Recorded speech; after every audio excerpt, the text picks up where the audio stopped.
자, 참된 감사라는 제목으로 말씀을 전하겠습니다.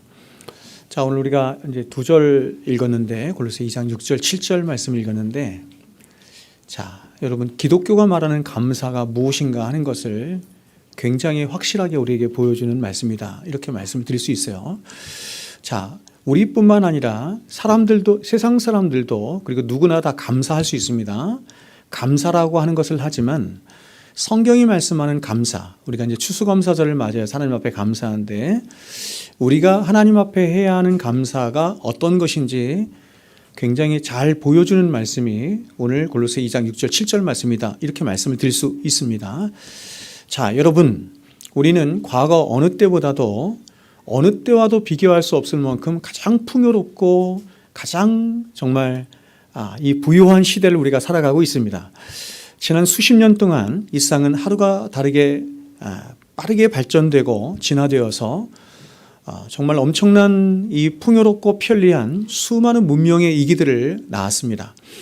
자, 그런데 여러분, 정말 아이러니한 것은 뭐냐면 사람들은 지난 과거보다 몇 배 혹은 몇십 배 더 풍요로운 삶을 살게 되었으면서도 오히려 과거보다 더 행복하지 못하다는 것입니다. 오히려 과거보다 더 행복하지 못하고 더 쉬지 못하고 더 평강을 누리지 못하는 살 뿐만 아니라 무엇보다도 감사가 사라진 시대를 살아가고 있다. 이렇게 말씀을 드릴 수 있어요.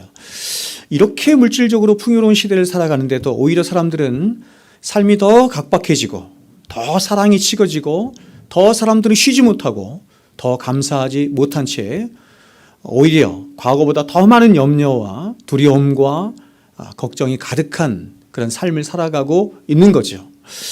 따라서 여러분, 우리는 여기서 한 가지 중요한 사실을 깨닫게 되는데, 그것은 인간이 만들어낸 문명의 이기라고 하는 것이 사람들에게 많은 풍요와 편리함을 가져다 주기는 했지만, 그러나 그 물질적인 풍요나 편리함이 사람들에게 진정한 만족이나 행복이나 평화나 혹은 더 나아가서 가치를 부여해 주지는 못했다는 것입니다. 따라서 이것을 반추하여 보면 사람들이 추구하는 물질적인 복이나 문명의 이기들이 과연 사람들에게 참된 복이 될 수 있는가 하는 의문을 갖게 되죠. 사람들은 물질이 많은 것이 복이다 이렇게 생각하지 않습니까? 세상 사람들이 생각하는 일반적인 복의 개념이 있는데, 우리가 이런 것들을 생각할 때 과연 그런 것들이 정말로 사람을 복되게 하고 행복에 이르게 할 수 있는 진정한 가치가 되는가 하는 것입니다. 즉, 참된 복은 많은 사람들을 부욕해 하고 참되게 하고 가치롭게 할 수 있어야 하는 것인데, 그런데 세상이 발전해 가면 갈수록 또 물질적인 풍요가 더해 가면 갈수록 오히려 사람들은 참으로 아이러니하게도 점점 더 고독해져 가고 악해져 가며 무엇보다도 더 경쟁이 난무하는 세상 속에서 안식을 잃어버리고 행복을 잃어버린 삶을 살아가고 있다는 것입니다. 그리고 무엇보다 유대인들의 전승에 의하면 행복은 감사에 비례한다. 행복은 감사에 비례한다라고 하는 말이 있듯이 사람이 기쁨이 충만하고 행복할 때 가장 먼저 그 사람에게서 터져 나오는 것이 기쁨이고 감사이지 않습니까? 감사인데 오늘날 사람들 안에는 이런 감사와 기쁨이 점점 메말라가고 있는 것입니다. 따라서 이것은 사람들이 행복하지 않다는 가장 중요한 방증이기도 한 것입니다.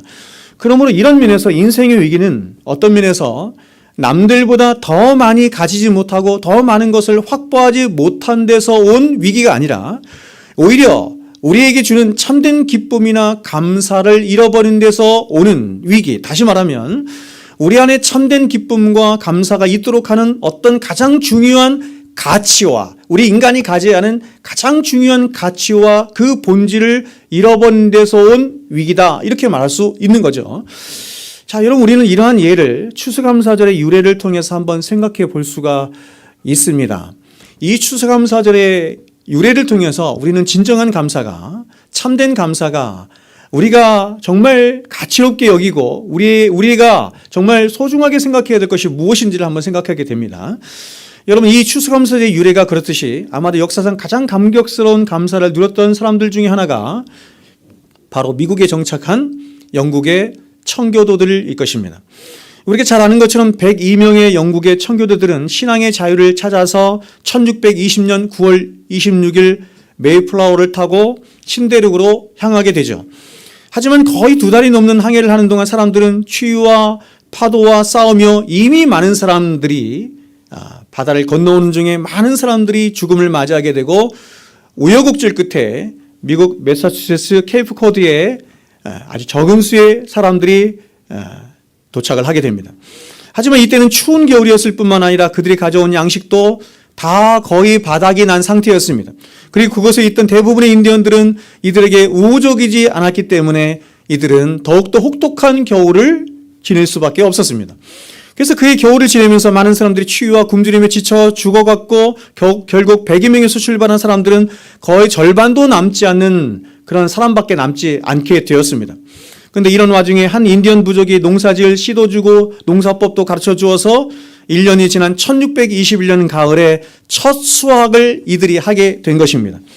그러나 사실상 그들이 첫 해 거둔 곡식의 양은 풍성한 소출이 아니었습니다. 우리는 이것이 추수감사절의 유래가 된 것임을 알기 때문에 이들이 굉장히 많은 소출을 거뒀을 것이다. 그래서 하나님께 감사했을 것이다. 이렇게 생각하지만 그렇지 않고 아주 적은 소출만을 거두게 되었습니다. 그래서 그들은 자신들이 거둔 초라한 소출을 가지고 이제 예배당에 모여서 예배를 드리게 되었습니다. 여러분, 이들의 마음이 어땠을까요? 정말 자신들의 처지가 비참하지 않았을까요?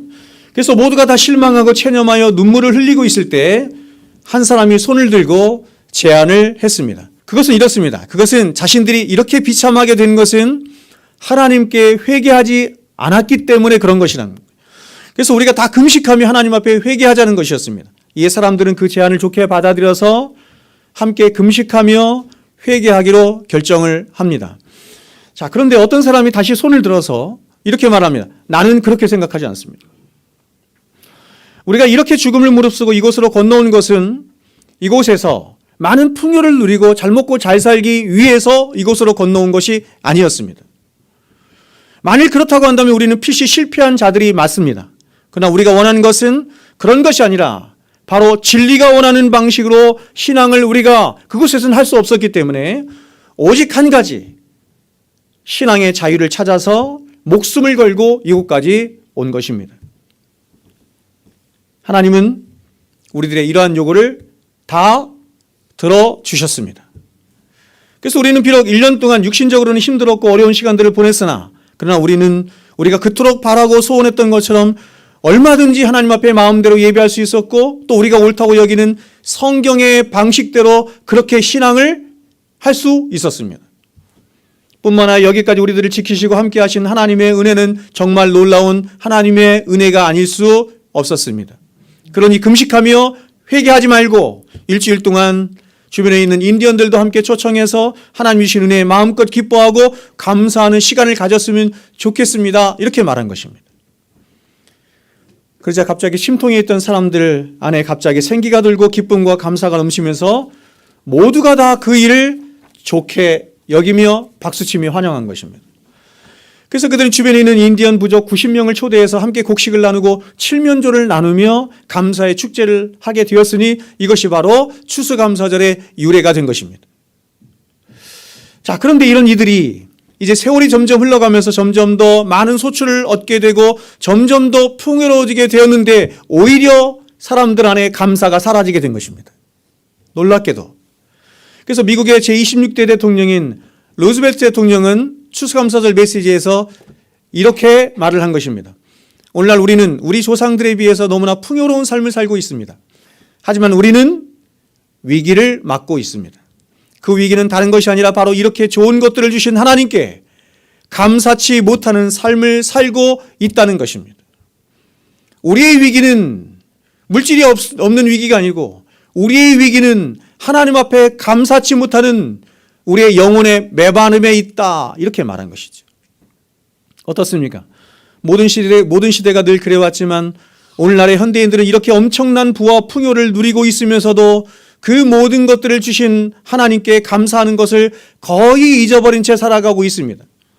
아니, 사람들은 자신들이 먹고 있고 사는 문제와 같은 것은 너무나 당연하고 익숙한 것이기에 이런 것들은 이제 그들에게 전혀 감사의 조건이 되지 못하고 있을 뿐만 아니라 어떤 면에서 너무나 당연시 여기고 있는 것입니다. 나에게 가정을 주신 것도 직장을 주신 것도 하나님 앞에 나와 예배할 수 있는 이 모든 것들을 다 주신 것이 언제부턴가 너무나 당연시 여기고 있는 것이죠. 오히려 이제 사람들은 어떻게 하면 더 좋은 것을 먹을까? 더 좋은 것을 입을까? 더 세련되고 화려한 삶을 살 것인가 하는 것에 몰두한, 주님이 가장 싫어하시는 그런 것들은 이방인들이 구하는 것인데, 무엇을 먹을까? 무엇을 마실까? 무엇을 입을까? 하는 것은 이방인들이 구하는 것이니 너희들은 구하지 말라라고 했는데, 오히려 그러한 것들을 구하는 탐욕으로 가득한 삶을 살고 있지 않나 하는 생각을 하는 것입니다.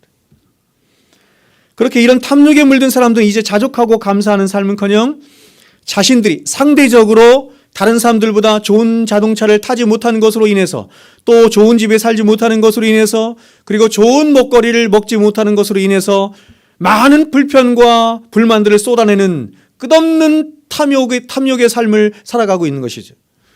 그래서 오늘날 우리 사회가 점점 더 이기주의화되고 범죄율도 더 높아져가는 이유가 바로 이 탐심이 점점 우리 사회에 가득 넘쳐나고 있기 때문입니다. 그래서 성경은 이렇게 말씀했습니다. 잠언 27장에 스올과 아바도는 만족함이 없고 사람의 눈도 만족함이 없느니라. 여러분, 얼마나 정확하게 우리의 폐부를 찌르듯이 말씀했는지 모르겠습니다. 스올은 음부를 말하는 것이고 아바도는 깊은 구렁텅이를 말하는 것입니다. 그러니까 음부가 끊임없이 악인들을 삼키고 또 삼켜도 그 음부는 만족함이 없다는 것입니다. 계속해서 그 입을 열어서 죄인들을 삼키는 것처럼 우리 안에 죄된 욕망과 탐심 또한 아무리 채우고 또 채워도 만족함이 없다는 것입니다. 그것이 우리 안에 있는 탐심이라는 것입니다.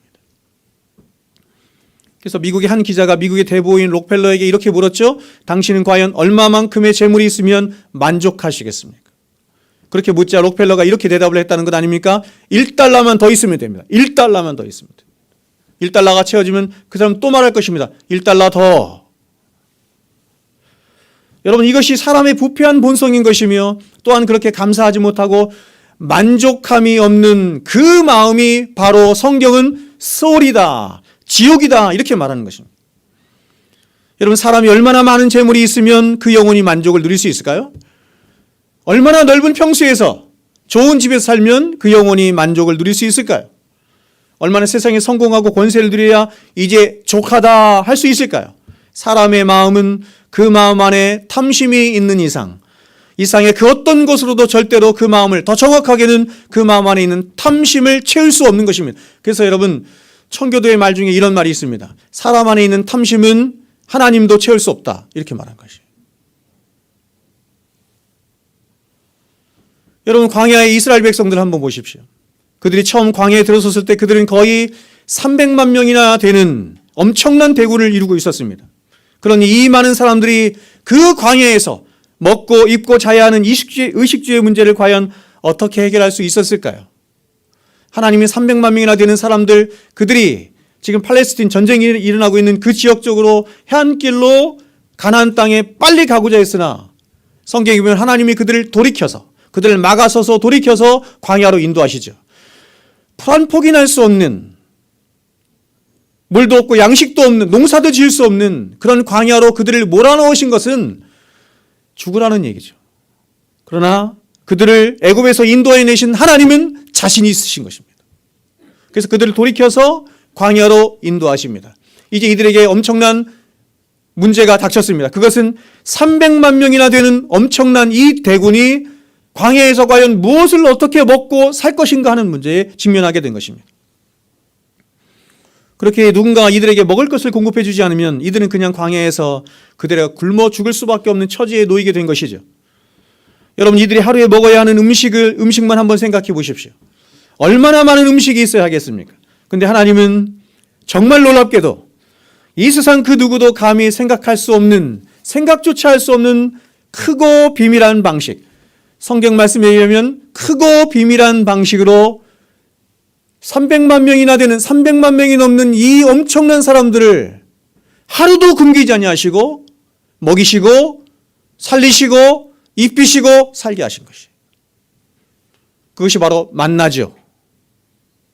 그래서 이들이 처음 만나를 보았을 때, 여러분, 이 만나는 누구를 말하는 거예요? 우리가 요한복음 강의에서 봤던 것처럼 하늘에서 하늘로부터 내려온 떡이 있다. 그 떡이 바로 만나인데 그 떡은 나를 말하는 것이다. 예수를 말하는 것이죠. 그래서 여러분 이 만나 사건을 보면 사람들이 예수님을 어떻게 대하는가 하는 것과 똑같이 돼요. 여러분 이들이 처음 만나를 보았을 때 이들이 얼마나 놀라고 감격했는지 모릅니다. 그래서 우리가 출애굽기 16장을 보면 이스라엘 백성들이 하나님이 내리신 만나를 보자 이게 무엇이냐 이렇게 말합니다. 이게 무엇이냐? 여러분 이게 무엇이냐라는 말은 이게 웬 놀라운 하나님의 은혜냐? 이게 웬 떡이냐? 이런 뜻이에요. 바로 하나님이 자신들을 먹이시고 돌보시고 입히시는 그 하나님의 은혜의 방식이 너무나 기이하고 놀랍다 하는 것이에요. 하나님이 이들을 먹이시는 방식이, 이들을 구원하시는 방식이 너무나 놀라운 것입니다. 그래서 이들은 이러한 하나님의 은혜에 한동안 감격하고 기뻐하며 감사한 삶을 살았습니다. 그런데 이런 이들이 시간이 지나면서 다른 것이 아닌 바로 자신들이 그토록 기뻐하고 감사하며 감각했던 이 만나 때문에 불평을 하는 것입니다. 민수기 11장입니다. 그들 중에 섞여 사는 다른 인종들이 탐욕을 품음에 이스라엘 자손들도 다시 울며 이르되 누가 우리에게 고기를 주어 먹게 하랴. 우리가 애굽에 있을 때에는 값없이 생선과 오이와 참외와 부추와 파와 마늘들을 먹은 것이 생각나거늘 이제는 우리의 기력이 다하여 이 만나 외에는 보이는 것이 아무것도 없도다. 여러분 놀랍지 않습니까? 만나 때문에 감사하고 만나 때문에 감격하며 만나 때문에 하나님을 찬양했던 자들이 이제 탐욕을 부리기 시작하면서 누가 우리에게 고기를 주어 먹게 할 거 우리는 이 실어버린 바 된 만나만 먹다 죽나 보다 하며 만나에 대한 불평을 쏟아내기 시작한 것이죠. 여러분 이들이 이렇게 불평을 쏟아내는 이유는 만나 때문이 아니에요. 이들이 이렇게 불평을 쏟아낸 이유는 한 가지인데 바로 그들 안에 탐욕이 일기 시작했기 때문입니다. 탐욕이 원인인 거예요. 그리고 이들이 이렇게 탐욕을 부리게 된 가장 큰 원인은 이것입니다. 가장 먼저는 이것입니다. 자신들이 원래 누구였는지를 모르는 것입니다. 자신들의 원래 신분이 무엇이었는지. 이들은 애굽에서 태어나서부터 종으로 태어나 평생을 종으로 살다가 종으로 죽을 수밖에 없는 그런 자들이었죠. 오직 하나님의 은혜로 구원받은 것입니다. 그러니까 이들이 지금 망각하고 있는 게 뭐냐면 자신들의 원래 신분이 무엇이었으며 또한 그러한 자신들이 어떻게 구원을 받았고 그리고 그러한 자신들을 과연 하나님이 어떻게 먹이시고 입히시며 돌보셨는지 하나님의 그 크신 은혜를 생각하지 못하고 돌아보지 못한 뭐가 문제예요? 망각이 문제인 것입니다. 망각.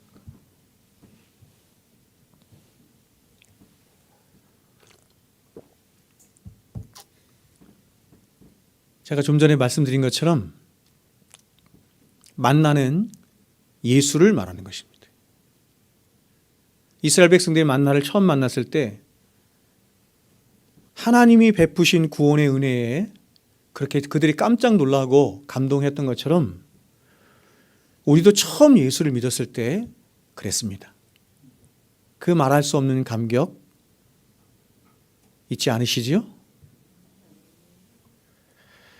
하나님이 우리를 구원하신 방식이 당신의 독생하신 아들을 이 땅에 보내셔서 십자가에 죽게 하시는 이 세상 그 누구도 생각할 수 없고 감히 상상조차 할 수 없었던 크고 비밀한 방식으로 우리를 구원하셨던 것이요.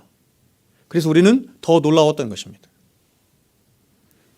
그래서 우리는 처음 예수 믿었을 때 놀라워했고 감격해했으며 기뻐했습니다. 그런데 시간이 지나면서 어떻습니까? 우리 안에 탐심이 올라오는 것입니다. 처음 예수 믿었을 때 우리는 이렇게 고백하지 않았습니까? 저도 그렇게 고백했습니다. 나는 예수로만 족합니다. 나는 예수만 있으면 됩니다. 제가 고등학교 때 존귀 영광 모든 권세 주님 홀로 받으소서 멸시천대 십자가는 내가 지고 가겠습니다. 고등학생이 그 찬양 불렀어요. 그 찬양 제일 좋아했어요.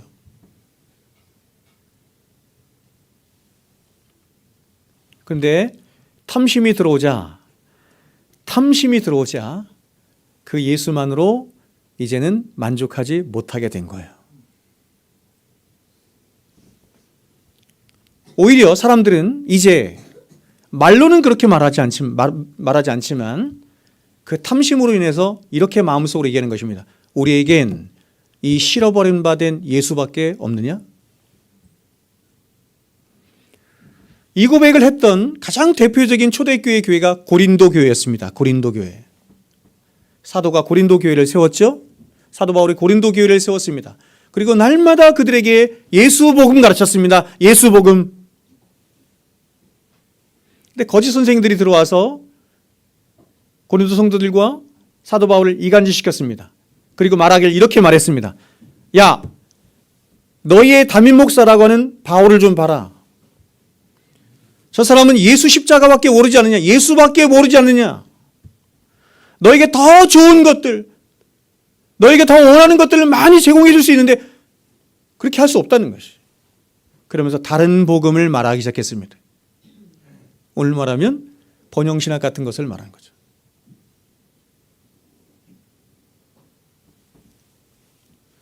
이 예수 말고 세상적인 복 좀 나에게 좀 주십시오 하는 이 부르짖음이 사람의 탐심을 타고 올라와서 아주 기괴하고 아주 이상한 복음을 만들어낸 것이에요. 오늘날 그런 복음이 아주 많은 거예요. 하나님이 우리에게 주시기를 원하는 것은 예수 그리스도 그분이신 줄로 믿습니다. 우리가 그렇게 고백해야 돼요. 예수면 족합니다.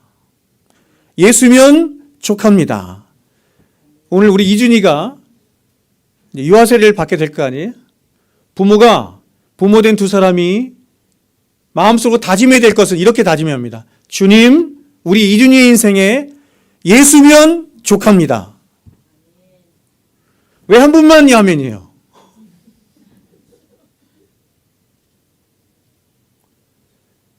예수 안에 하나님이 다 넣어놓으셨어요. 예수 안에 생명과 복에 관한 모든 것들을 다 넣어놓으셨어요. 다른 데 기웃거리지 말라는 겁니다. 예수면 족하다는 것입니다. 여러분, 인간이란 얼마나 탐욕스럽고 자기중심적인 존재인지 모릅니다. 자신이 받은 수많은 은혜와 감사의 조건들에는 너무나 망각하기 쉽고 너무나 잃어버리기 쉬운 것이 바로 인간의 탐욕입니다. 그러나 이와는 반대로 자신이 주장할 만한 어떤 것이 있고 또 자신에게 어떤 조그만한 불편과 혹은 어려움이 있을라 치면 절대로 그것을 참지 못해서 즉각적으로 불평과 불만을 쏟아내며 끊임없이 탐욕을 이 쏟아내는 것이 바로 인간입니다.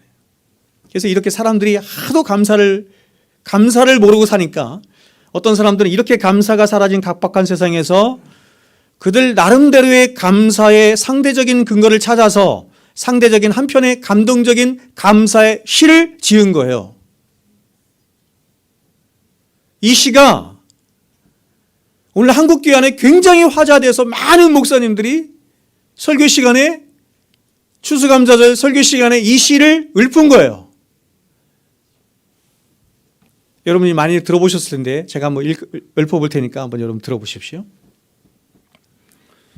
지금 당신의 집에 전기가 들어온다면 여러분은 전기 혜택 없이 사는 20억이 넘는 사람들보다 감사해야 할 이유가 있는 사람입니다.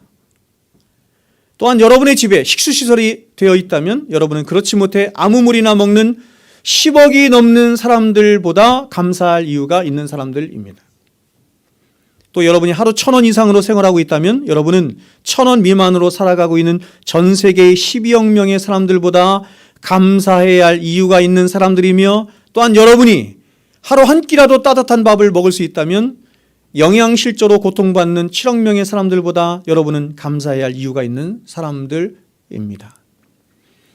또 오늘 아침 여러분이 일어났을 때 당신의 몸이 건강했다면 여러분은 이번 주를 넘기지 못하고 죽음에 이른 100만 명의 환자들보다 감사해야 할 이유가 있는 사람들이며 또한 여러분이 단 한 번도 전쟁의 위험이나 수용소의 외로움, 고문의 고통, 굶주림의 쓰라림을 경험하지 않았다고 한다면 여러분은 5억 명의 사람들보다 감사할 이유가 있는 사람들입니다.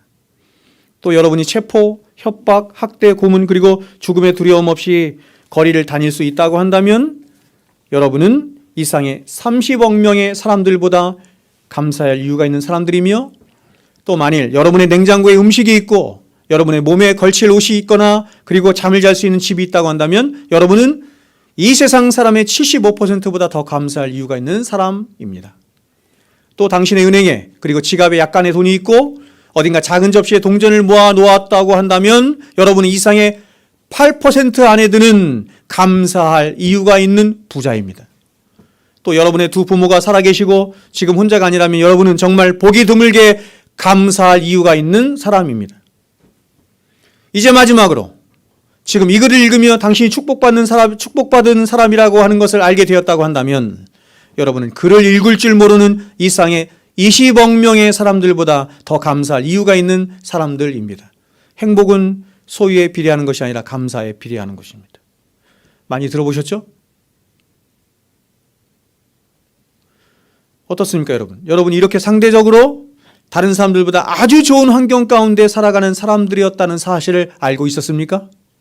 대한민국에서, 세종시에서 이렇게 살아가고 있다는 것이 얼마나 우리가 좋은 환경과 좋은 조건과 또 그 가운데서 많은 좋은 것들을 누리며 살고 있는지 여러분 알고 있습니까?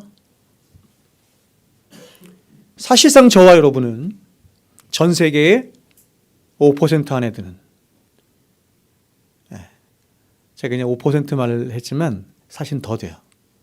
최소한 2, 3% 안에 드는, 아무리 못해도 10% 안에 드는 상대적으로 정말 살기 좋은 조건과 환경 가운데 많은 혜택들을 누리며 사는 자들이 저와 여러분이에요. 알고 계십니까?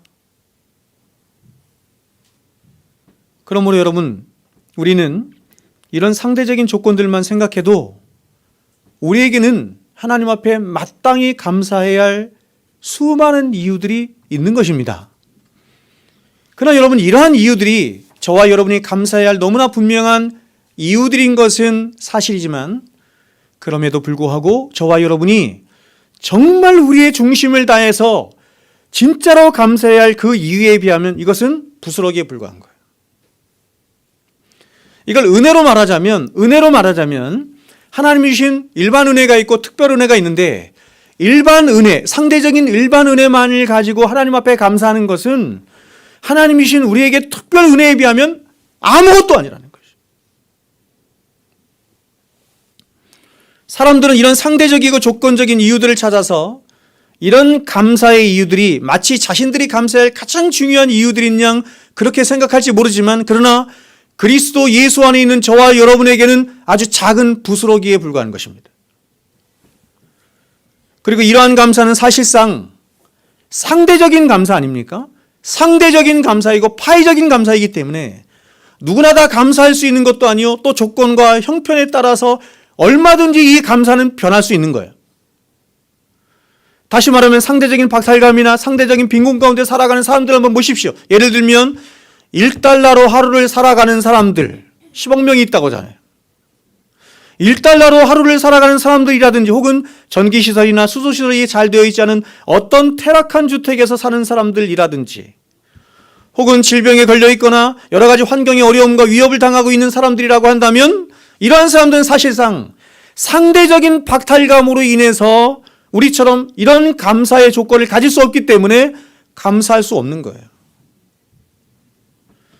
마찬가지로 이런 사람들에 비해서 많은 감사의 조건들을 가지고 있는 저와 여러분들 또한 그러한 조건과 환경들로 인해서 우리는 잠깐 그런 것들을 기억해내고 그런 것들을 생각해내며 감사할 수 있겠지만 그러나 이러한 우리들 역시도 이러한 환경이나 조건들이 우리에게서 제거가 될 때 우리 역시 감사는커녕 원망과 불평으로 가득한 삶을 살 수도 있는 거죠. 그러니까 여러분 사실상 이러한 감사는 상대적인 감사이고 조건적인 감사이기 때문에 누구나 할 수 있는 것이에요. 오늘날은 사실 누구나 할 수 있는 것인데도 하지 못하는 게 현실이긴 하지만 왜요? 망각 때문에 생각하지 못하니까. 하나님 일반은 총 가운데 너무나 많은 것들을 우리에게 주셨음에도 불구하고 그것들을 받은 복을 세어보지 않기 때문에 감사하지 못하는 것도 있지만 감사한다 할지라도 이러한 복은 다 상대적인 감사인 거예요. 오늘 성경이 우리에게 하기를 원하는 감사는 이런 감사가 아닌 것이. 오늘 성경이 저와 여러분을 향해서 감사함을 넘치게 하라라고 하는 이 감사의 명령은 이러한 상대적인 조건들과는 전혀 관계없이 어떤 형편, 어떤 처지, 어떤 상황에 있든지 상관없이 그 모든 것들을 뛰어넘어서 얼마든지 감사하고 기뻐할 수 있는 그럼에도 불구하고의 감사를 말씀하는 것입니다. 무엇보다 우리를 완전케 하신 예수 그리스도의 생명에 근거한 절대적인 감사. 누구도 빼앗아갈 수 없어요. 환경이 빼앗아갈 수 없어요. 조건이 빼앗아갈 수 없어요. 마귀가 빼앗아갈 수 없어요. 그런 감사를 할 것을 명령하는 것입니다.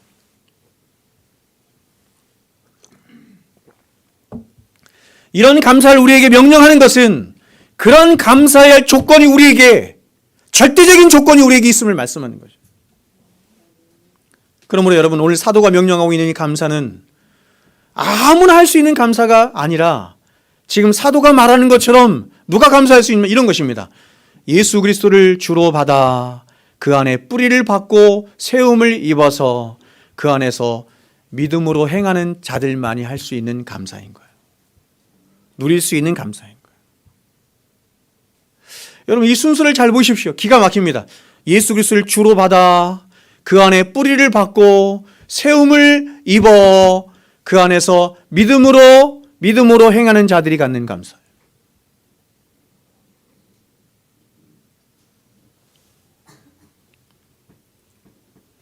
다시 말하면 예수 그리스도를 주로 받아 그 안에 뿌리를 받고 세움을 입어 그 안에서 믿음으로 행하는 자들. 한마디로 뭐라고 말할 수 있냐면 이렇게 말할 수 있습니다. 예수 그리스도 안에 있는 자들, 예수 그리스도 안에 있는 성도들, 이런 자들은 이러한 사도의 적극적인 명령처럼 어떤 조건이나 환경이나 형편에 있든지 그 모든 한계와 조건과 결함들을 뛰어넘어서 얼마든지 그리고 기꺼이 감사하고 기뻐할 수 있는 그런 너무나 합당한 예수 생명의 근거와 그리고 그 생명 안에 있는 능력과 이유를 가진 자들이라는 것입니다. 그렇다면 여러분, 우리가 그리스도 안에 있다는 것이 어떻게 해서 그리고 무엇 때문에 이렇게 적극적으로 감사할 수 있는 이유가 되는 것일까요? 두 가지를 말씀드리는데, 먼저 우리가 그리스도 안에 있다고 하는 것 자체, 그리스도 안에 있다고 하는 걸 제가 이렇게 말씀드렸어요. 성경이 예수 그리스도를 주로 받아 그 안에 뿌리를 받고 세움을 입어 그 안에서 믿음으로 행하는 것. 이렇게 우리가 그리스도 안에 있다고 하는 것 자체가 우리의 가장 큰 감사의 조건이 됨을 말하는 것입니다. 이 말은 뭐냐면 나의 나된 것 자체, 나의 나되는 것 모든 것이 어디에서 이루어졌느냐? 그리스도 예수 안에서 이루어졌다. 측량할 수 없는 예수 그리스도의 그 위대한 십자가의 사랑과 은혜로 말미암아 나의 나됨이 이루어지게 된 것이다.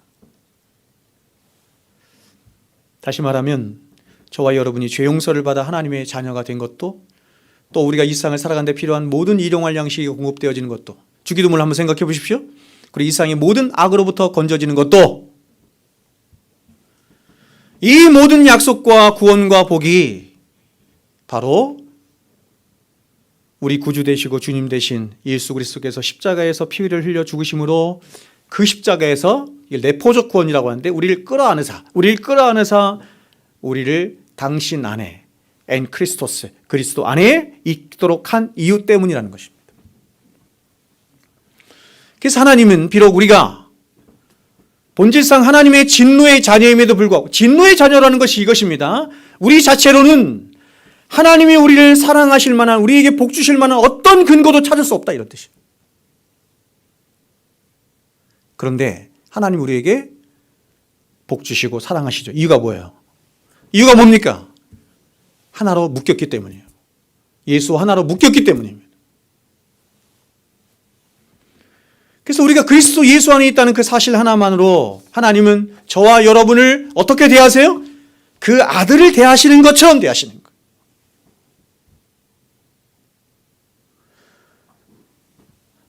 제가 어저께 유아셀에 문답하다가 물었습니다. 성부 하나님이 세상에서 가장 사랑하시는 분이 누구십니까?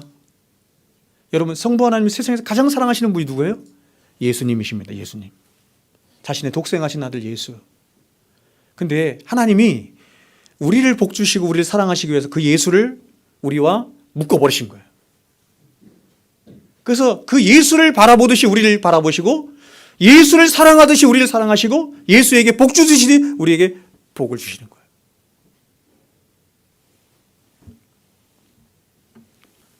그럼 여러분, 이런 엄청난 은혜와 사랑을 받은 저와 여러분에게 과연 하나님이 기대하시는 바가 뭐겠습니까? 그것은 바로 하나님이 저와 여러분에게 베풀어 주신 그 크신 은혜와 사랑을 알고 깨닫고 묵상하고 그 은혜를 실제적으로 우리 안에서 우리 삶 가운데 누릴 뿐만 아니라 더 나아가서 그 은혜에 반응함으로 감사하고 기뻐하며, 그렇죠? 그 은혜의 빚진 자로 살아가는 것 아니겠습니까? 그것이 기독교 신앙의 요체예요. 기독교 신앙의 목표인 거예요. 그러므로 여러분, 우리에게 신앙의 침체가 오고 신앙의 물러감이 있는 것은 결국 하나님이 베풀어 주신 은혜와 사랑을 우리가 생각하지 못하고 망각한 채 그 은혜를 누리지 못하며, 그래서 그 은혜에 대한 감사와 감격이 떨어졌기 때문인 거예요.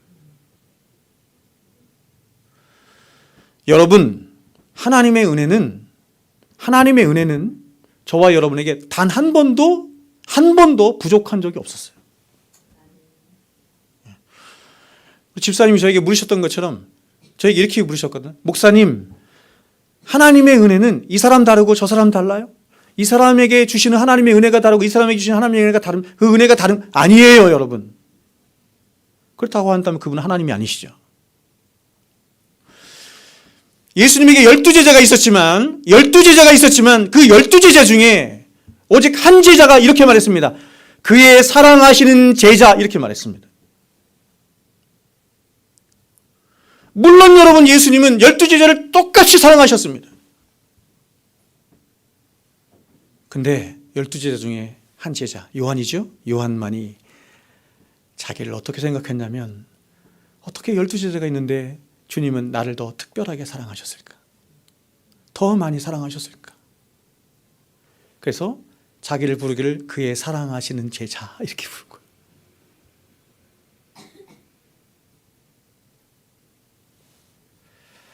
이제 우리가 그리스도 안에서 감사할 수밖에 없는 두 번째 이유는 이것입니다. 바로 엔크리스토스, 이 그리스도 안에라는 말이 바로 저와 여러분의 인생 가운데 있어지는 모든 사건, 일, 형편, 환경, 모든 것이 바로 이것입니다. 그리스도 안에서 있어지는 하나님의 모든 섭리의 작용임을 믿는 것이죠. 즉, 그리스도 안에 있는 우리들은 우리 인생 가운데 있어지는 어떤 사건이나 환경이나 문제라고 하는 것들도 그저 우연히 발생한 게 아니라 바로 하나님의 전지전능하시고 그 무한하신 지식과 그분의 지혜와 능력과 그분의 선하신 성품과 사랑과 은혜가 최고로 발휘되는 가운데 우리를 향한 하나님의 분명하신 목적과 뜻 안에서 이루어지고 허락되어지는 것임을 믿는 것입니다. 그게 믿음이에요. 그러므로 때로 우리는 우리 눈에 보기에 너무나 기가 막히고 절망스러운 어떤 상황이라고 하는 것이 우리 앞에 펼쳐진다 할지라도 그것은 단지 우리의 이 짧은 머리로 이해할 수 없을 것들일 뿐인 것이지, 그 모든 것들은 결국 그리스도 안에서 우리를 향하신 하나님의 가장 선하시고 전지전능하시며 완전하신 능력과 계획과 뜻 안에서 발현되어지는 것임을, 그런 상태에 있는 것임을 우리가 믿어야 하는 것이에요. 그러므로 여러분, 저와 여러분이 진실로 그리스도 안에 있는 자들이라고 하는 사실을 알고 믿는다고 한다면 우리는 우리 인생길에 있어지는 어떤 사건이나 일이나 환경도 그저 우연히 일어난 일이 아니라는 사실을 믿음으로 그 모든 것들을 세상 사람들과 전혀 다른 눈으로 보고 이해하고 해석해내는 일이 있어야 하는 것이죠.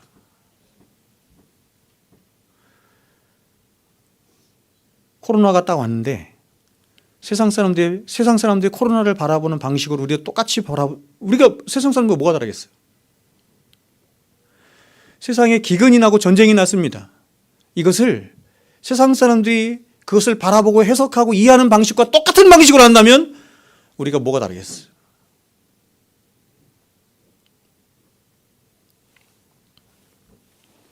우리는 그 모든 것들을 진리의 눈으로 보는 것입니다. 다시요. 진리의 눈으로 본다는 말을 다른 말로 바꿀게요. 그리스도 안에서 보고 이해하고 해석하고 분별한다는 거예요. 그리스도 안에서. 그러므로 여러분, 저와 여러분에게 세상이 커 보이면 우리가 받은 구원의 은총은 작게 보이고 하찮아 보이는 것입니다. 오늘 세상이 우리의 이 마음을 거의 점령해 나가고 있는 것 같아요. 그러나 반대로 여러분이 받은 구원의 은총과 그 사랑에 대한 감격과 믿음과 확신이 깊어지면 깊어질수록 우리를 힘들게 하고 우리를 좌절케 할 만한 세상의 어떤 환경이나 세상의 어떤 공격 앞에서도 우리는 이런 것이죠. 우리를 사랑하시는 그 그리스도의 사랑으로 말미암아 넉넉히 이길 수 있습니다. 이렇게 하는 거예요. 넉넉히 이길 수 있습니다.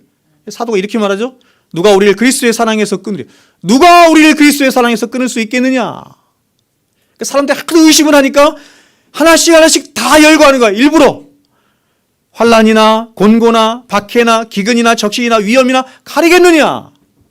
기록된 바 우리가 종일 주를 위하여 죽임을 당하게 되며 도살당할 양같이 여김을 받았나이다 함과 같으니라. 이런 상황이 있다는 것입니다. 그러나 이 모든 일에 우리를 사랑하시는 이로 말미암아 우리가 넉넉히 이기는 일을. 여러분, 박해나 기근이나 적신이나 위험이나 칼 우리에게 왔다 온 생각해 보세요. 얼마나 우리를 떨게 하고 우리를 두렵게 하고 우리를 염려스럽게 하겠습니까?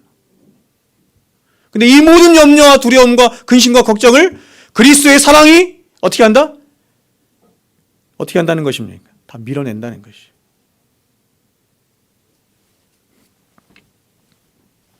넉넉히 이기게 한다는 것입니다.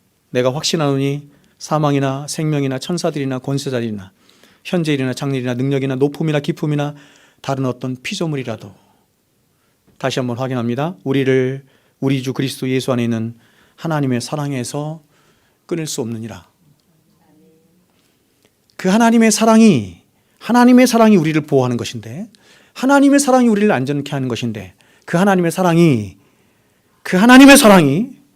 보십시오. 예수 안에 있는 하나님의 사랑에서 끊을 수 없는 것이에요.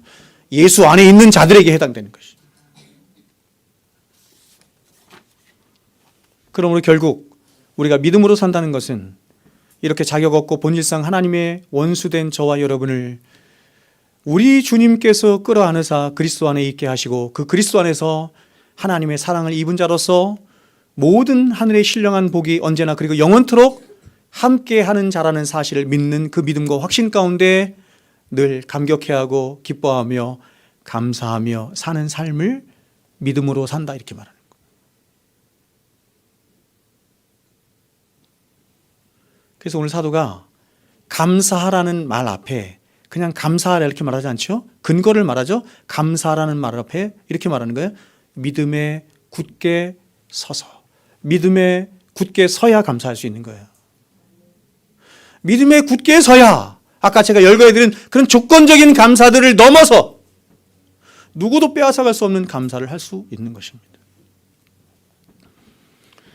그러므로 우리가 감사하지 못하고 계속해서 불평과 불만의 삶을 사는 이유는 우리의 환경 때문도 아니고 우리의 처지 때문도 아니고 우리의 형편이 힘들어서가 아니에요. 속는 것입니다. 저와 여러분이 이렇게 완전한 구원을 이루신 그리스도 안에 있는 자들이라는 사실을 믿지 않는 믿음 없음 때문이에요. 은혜가 우리 안에서 왕노릇하지 못하기 때문이에요.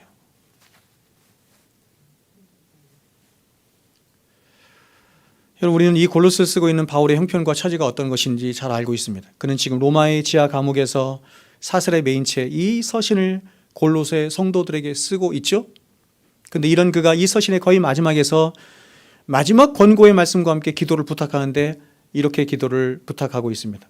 여러분, 우리 같으면 이렇게 기도를 부탁하지 않겠습니까? 에빌골빌 그쵸, 옥중서신이 다 그렇지만 우리 같으면 제가 만일 그쵸, 사도 바울과 같은 목회자이기 때문에 저 같으면 아마 그렇게 여러분에게 기도 편지를 쓰지 않았을까요? 내가 지금 너무나 억울하게 감옥에 갇혀 있습니다. 너무 힘들고 어려운 때를 제가 지나가고 있습니다. 이 감옥에서 속히 나올 수 있도록 여러분 힘써 기도해 주십시오. 대부분 이렇게 기도하지 않을까요? 그런데 사도 바울은 그렇게 하지 않고 이렇게 기도 부탁을 합니다. 또한 우리를 위하여 기도하되, 기도 부탁을 하는 것입니다. 하나님이 전도할 문을 우리에게 열어주사 그리스도의 비밀을 말하게 하시기를 구하라. 내가 이 일 때문에 매임을 당하였노라. 기가 막히죠? 내가 이 일 때문에 매임을 당하였노라. 그리하면 내가 마땅히 할 말로서 이 비밀을 나타내리라. 지금 사도는 자신이 감옥에 들어온 것이 우연이 아니라고 말하고 있습니다. 그는 자신의 삶엔 우연은 없다는 것입니다. 사도는 자신이 복음 때문에, 즉 복음을 전하기 위해서 지금 이 감옥이라고 하는 환경에 매임을 당하였다. 하나님이 이 감옥이라고 하는 환경에 나를 보내셨다. 이렇게 말하는 것이죠. 여러분, 어떻게 이런 해석이 가능합니까? 그리스도 안에 있기 때문이죠. 그리스도 안에서 보고 진리의 눈으로 보고 해석하기 때문이죠. 그래서 그는 말합니다. 그러니 내가 이런 감옥의 환경 속에서 내가 이 매임 속에서 전도할 문을 열어주셔서 하나님이 많은 사람들에게 그 복음의 비밀을 전할 수 있도록 우리를 위하여 기도하라. 이렇게 말하는 것입니다. 자, 여러분, 사도는 자신이 어떤 형편, 어떤 처지에 있든지, 그리고 그가 어떤 일을 만났든지 자신은 그런 어떤 환경이든지 어떤 처지에 자신이 있기 전에 먼저 자신은 그리스도 안에 있는 자라는 사실을 믿고 확신한 것이에요.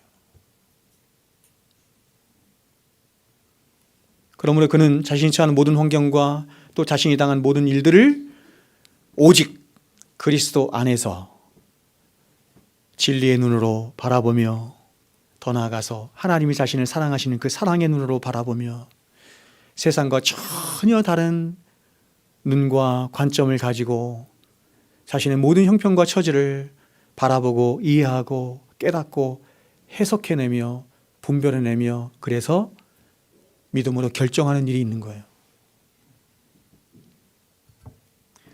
사람들이 다 자기 욕심을 따라 보고 이해하고 결정하는 것은 이 믿음이 없기 때문인 거예요.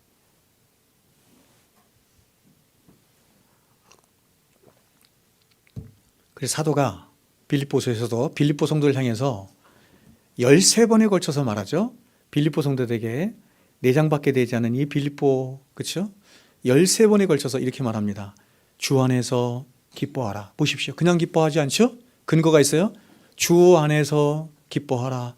내가 다시 말하노니 기뻐하라. 라고 하며 바로 너희는 주 안에, 엔 크리스토스 안에 있는 자들로 그 주님 안에서 너희들이 당한 모든 형편과 처지를 세상 사람들과 전혀 다른 눈으로 보고 이해하고 해석함으로 그 안에서 선을 이루실 하나님을 기대함으로 기뻐하고 기뻐하는 것이 마땅한 것이니라. 그러므로 여러분, 저와 여러분이 이 세상을 살아가면서 믿음으로 살아간다 이렇게 말할 때, 믿음으로 살아갈 때 절대로 잊어서는 안 되는 가장 중요한 한 가지가 뭐냐면 우리는 그리스도 예수 안에 있는 자들이라는 사실이에요. 우리 앞에 어떤 일이 펼쳐질지 모르고 우리 앞에 어떤 당한 일이 일어날지 모르지만 우리는 믿는 것입니다. 우리는 그리스도 안에 있기에, 분명한 것은 그 그리스도 안에서 복받은 자들이기에 내가 그분을 의지하여 믿음으로 살면 그분은 반드시 우리 인생길에 나보다 나를 더 사랑하시는 그분이 모든 것을 합력하여 나를 최선의 길로, 복된 길로, 선한 길로, 영생의 길로 그분이 나를 인도해 주실 것을 믿는 거예요.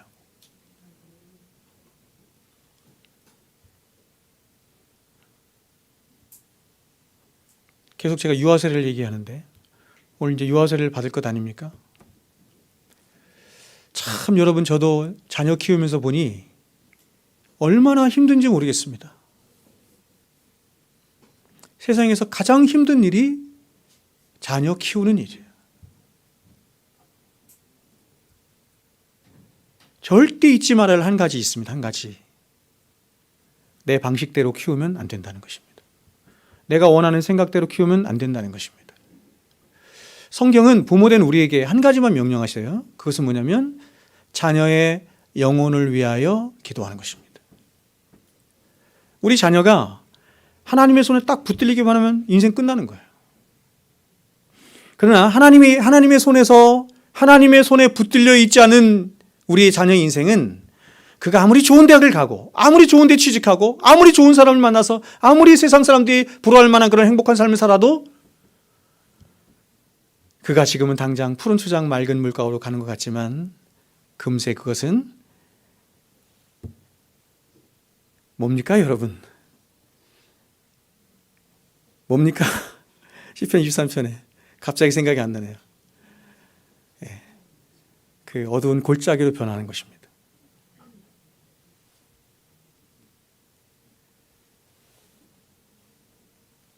인생의 복은 누구와 함께 사느냐 하는 것이에요. 누구의 인도를 받느냐 하는 것입니다. 내가 내 인생을 책임질 수 있어요? 어리석은 것입니다. 부모가 내 인생을 책임질 수 있어요? 어리석은 것입니다. 부모가 너 이렇게 되길 바란다, 저렇게 되길 바란다 강요하는 것, 월권하는 것입니다.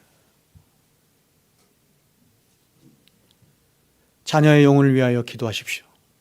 말씀을 맺도록 하겠습니다.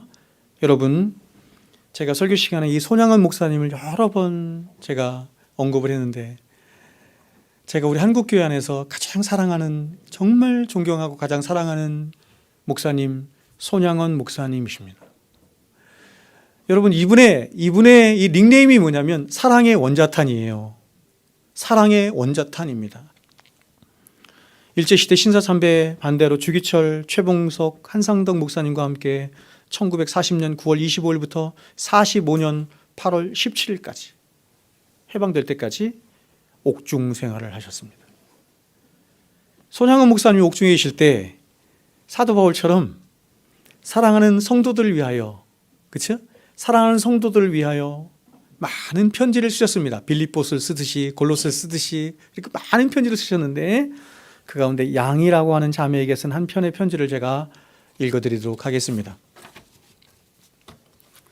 나병 환자들이 모여서 사는 그런 교회였지 않습니까? 그런데 양이라는 자매가 있었던 것 같아요. 이렇게 말합니다. 옥종면 북방리에 사는 양이에게, 참 여러분, 양이라고 한 자매에게 정말 힘들고 어려운 때를 보내고 있는 이 목사님이 편지를 썼다. 너무 귀하죠. 이렇게 말합니다.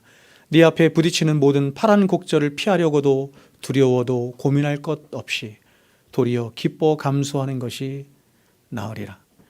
두려워하며 피할수록 더욱 더 고통을 사게 되나 오히려 기뻐 감수하게 되면 오히려 악마는 패하여 물러가게 되느니라.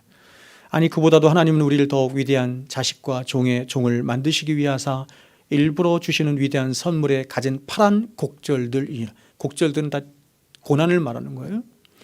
성죽의 명성은 복풍이 연단시켰고, 대나무를 바람이 연단시켰다 이런 말이죠. 황금의 진보는 불의 연단으로 인함이니 그러므로 파란 곡절은 위인의 뒤에 따르는 법이니라. 넓은 바다에는 파도에 쉴 날이 없겠고 큰 나무에는 바람도 많이 맞게 되리라. 행여나 내게도 고난이 많거든 이를 생각하고 기뻐하라. 고난을 꿀같이 달게 먹는 자가 되라. 하나님 앞에 감사하는 자가 되라.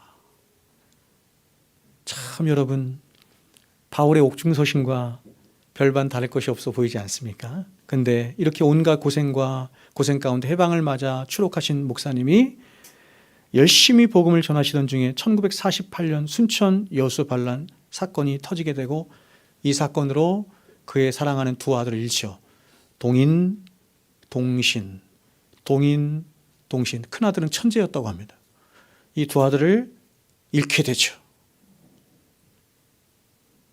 더 놀라운 것은 뭐냐면 그 두 아들을 죽인 장본인이 누구였냐면 그 동인의 친구였어요. 근데 이 죽인 아들을 이 손양원 목사님이 뭐해요? 양아들로 삼지요. 양아들로 삼아서 그가 목사가 됩니다.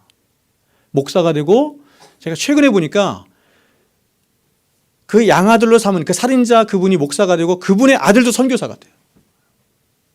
간증하러 나오셨더라고요.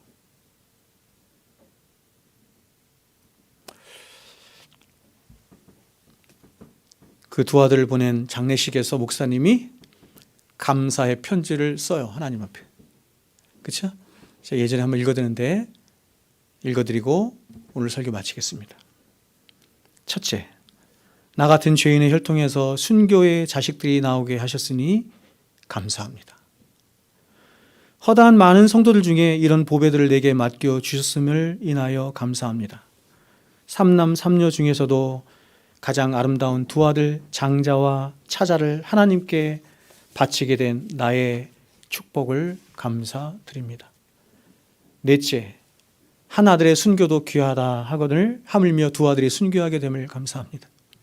다섯째, 예수 믿다가 누워 죽는 것도 큰 복인데 전도하다가 총살 순교 당함을 감사합니다.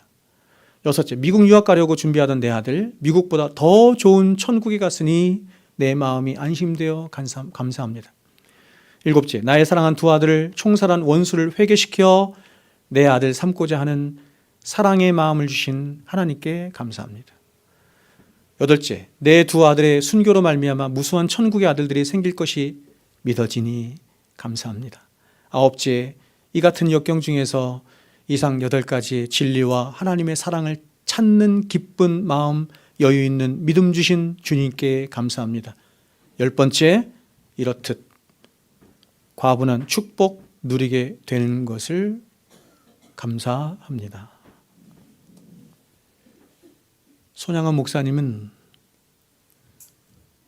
실로 그분은 두 발을 이 땅에 붙이고 사셨으나 이 세상 사람이 아닌 하늘에 속한 자로 하늘의 자원과 하늘의 위로와 하늘의 복을 누리며 사셨던, 그래서 이 땅을 거슬러 올라가셨던 진정한 하나님의 사람이셨습니다. 그렇다면 여러분, 저와 여러분은 어떻습니까? 이러한 손양원 목사님의 신앙 고백이 저와 여러분과는 전혀 관계없는 감사의 고백으로 다가오십니까? 아닙니다. 여러분, 손양원 목사님이 이렇게 하늘의 사람으로 사셨던 것처럼 저와 여러분도 그렇게 동일한 하늘의 시민권자로 그 하늘의 능력 가운데 살 수 있는 손양원 목사님과 동일한, 사도 바울과 동일한 분명한 이유와 근거를 똑같이 가지고 있는 자들인 것이죠. 손양원 목사님이 더 많은 하나님 앞에 은혜를 받았기에, 더 사랑을 많이 받았기에 이런 삶을 산 게 아니에요. 아까 말씀드린 것과 똑같습니다. 예수 그리스도께서 손양원 목사님을 끌어안으신 것도 저와 여러분을 끌어안으신 것 똑같이 끌어안으시고 똑같이 은혜 주시고 똑같이 사랑해 주시고 하신 것입니다. 여러분, 문제가 어디로부터 시작되는지 알아야 합니다. 무엇이 문제인지를 알아야 합니다. 왜 우리는 똑같이 예수 믿는데 이렇게 사는지 그 원인을 알아야 합니다. 바라기는 여러분, 한 해 동안, 아니 우리 평생에 베풀어 주신 그 하나님의 은혜와 사랑을 다시금 기억하고 되새기는 이 추수감사절의 절기에 다시 한번 우리가 그리스도 예수 안에, 이 세상 그 무엇과도 바꿀 수 없는 그리스도 예수 안에 있는 가장 복된 자들이라는 사실을 알고 확신함으로 그 그리스도 안에서 누려지는 복과 영광과 능력들을 다시 한번 회복할 수 있는 오늘 되었으면 좋겠습니다.